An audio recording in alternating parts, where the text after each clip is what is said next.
performance that we've had.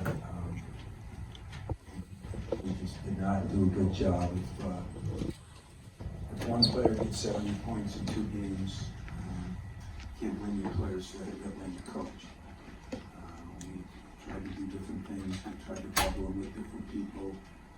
And they would hit a 3 right off the bat. The 3s didn't really hurt us. They had 7 of them, a lot of open looks. I thought we just we couldn't cover him. We didn't cover him. He gets in there, he's physical.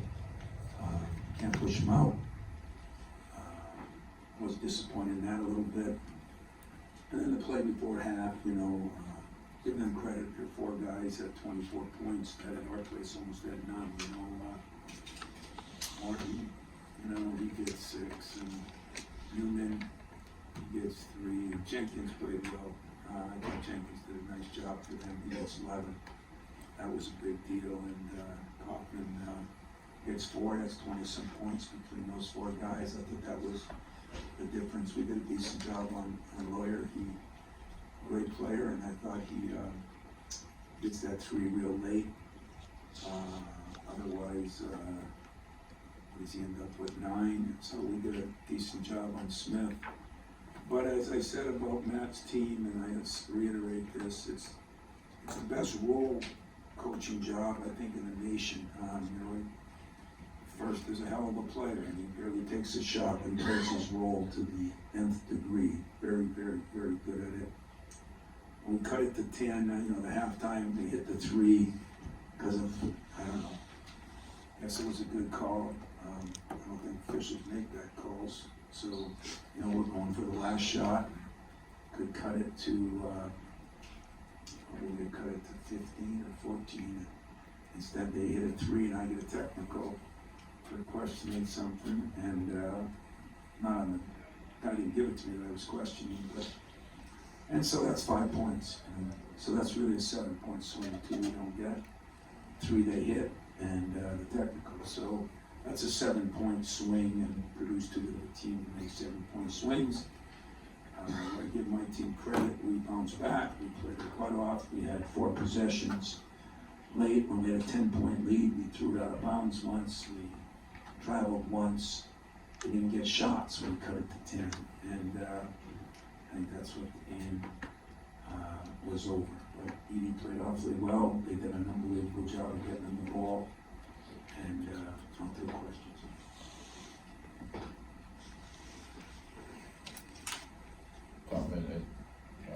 I guess, what does Edey do best? It seemed like there were a lot of things in terms of footwork, vision, kicking out to some guys. How much does that maybe alter something? He didn't kick out much. He got it so deep because, you can't force him out. I think he had a couple of assists. One was inside. He just gets so deep. And, Marty at 6'9", 225. He's given up, some inches, and hard to front him, and it's hard to do that. So, but as I said, my writers, we got people that want to double them and give up 3s, and then we got people that want to not give up 3s, and we tried both, and neither one worked. Tom, back here. In the first half with Edey, he had an 8-0 run, let alone by himself. And so in the midst of that, with the dunk, he called the timeout. Well, what specifically did he do in there where you felt like he needed to call a timeout? What did he do? He's bigger than any player that I've ever coached against. He'd be more skilled with his hands than any player I've ever coached against. And they do a great job of getting them the ball. So I don't know what he did. I mean, they do not call 3 seconds, and they do not. I mean, he can back you down. You can't do much about it. And I don't think that's always right, but we tried to double him from a couple of spots, and sometimes we fell asleep, something we don't do a lot, and sometimes he just powered over that. And I don't know how many free throws did he end up with. When you play a game like that, there's 12 free throws. I mean, they're falling three times. times, at the end to get the 5 fouls, I think, you know. So they don't foul much, I guess, and, that was a big difference in game 2. Tom, you talked about the struggles defensively, but it felt like on the offensive end, there never seemed to be a lot of rhythm, especially when you would get it close. You know, guys like Joey didn't do much. Tyson with some shots, maybe. I guess just overall offensively, did it feel like there was never really a great rhythm? Yeah. Yeah, I'd say that's good, and it shows you how much statistically it's crazy, because we shot 48%, 50 from the 3, and I couldn't agree with you more, which really saddens me that I agree with a media guy, but you're right on the money, you know, seriously. I mean, I didn't think there was any rhythm. Jaden, you know, did some good things, but boy, when it was critical, he just, you know, we didn't slow it down, we didn't get into things, and thought we did a better job. We kept the ball in the middle of the court, but we didn't get Joey going, we didn't get Tyson going very much, and those 2 things hurt a lot. And some of that is on us, some of it's, the quarterback's got to know that, but yeah, I would say that's a fair criticism. No rhythm, and yet you shoot 48 or 50. Doesn't make a lot of sense. Tom, there was one offensive rebound from Zach, I think early in the second half over Monty. Monty kind of shrugged his shoulders, almost as if to say, I don't know what to do. He came off the floor, you talked to him for a minute right down the sideline. You know, Monty's undersized as it is already at center, especially against a guy like Zach. What do you say to him in a game like this when Edey dominates like that, and to any of the other guys who are just doing the best they can, but it's just not enough? Well, I wouldn't say the best we can. I mean, there were some plans we had, and one of Monty's things was, when that guy, when anybody shoots it, he just goes to him and doesn't get a rebound. And he was just turning in. Zach's pretty good at using his body and mulling you under, and then when he's 6-7 inches bigger than you, he's good. I mean, he's really good at it. So I don't think, you know, he should totally shrug. Some of it was on us, some of it was on him. But I also think that some of it is the guy had a hell of a game. You know, he's a good player, and give him that credit. They went to him, and what did I say to him? Keep battling. You know, keep battling. I understood. With AJ, you mentioned about needing a quarterback to do more things. One of the things that it seemed like he was going to the basket a little bit more and trying to draw contact. I guess, what does he need to do to be that better leader? Run our team. He did do a nice job of that. But when you get it to 10, you know, that's where the cash just is. You know, let's get a good shot, let's slow down, we throw it ahead. You know, we got a couple guys that just get bad out of hell, and you know, we got to control that. But you know, I thought he did a good job. Other than that, you know, that stretch when he missed the 2 free throws, I think it was 10 or 11 then or something. And that's a demoralizing thing that happens. But to his credit, he made 7 out of 9, so he made 7 other ones after that. I thought he did do a good job of getting it in there. He was supposed to be the double guy a couple times, and as always with us right now, I think we played him a little too much, and got tired and maybe didn't do that. You know, we had him on different guys. And the place was electric, a great crowd, and you know, maybe that got us a little bit. Tom, you mentioned earlier about Matt's got his guys playing in roles. What evidence are you seeing about that helps explain how that's happening? If I was to be honest, I'd say we're every guy. You know, they know they got a horse to ride, and the horse gets a lot of touches, and some people would be jealous of that or upset about that. I mean, Fletcher Lawyer can get you 25. Doesn't seem to bother him not to take. You know, he took like 4 shots most of the game, a couple at the end. Smith has gotten some big games, doesn't bother him. The real one is Caleb First, you know, great kid. Takes 2 shots, but he just does his job. You know, they pass it, they do it. And it is easier now, you know, somebody, especially in my media, would say, well, why don't you do that? Well, when at the end of the day, you can stop anywhere this side of the equator and throw the ball in the air, and this monster is gonna go get it. It makes it a little easier, seriously. I mean, I'm not being funny.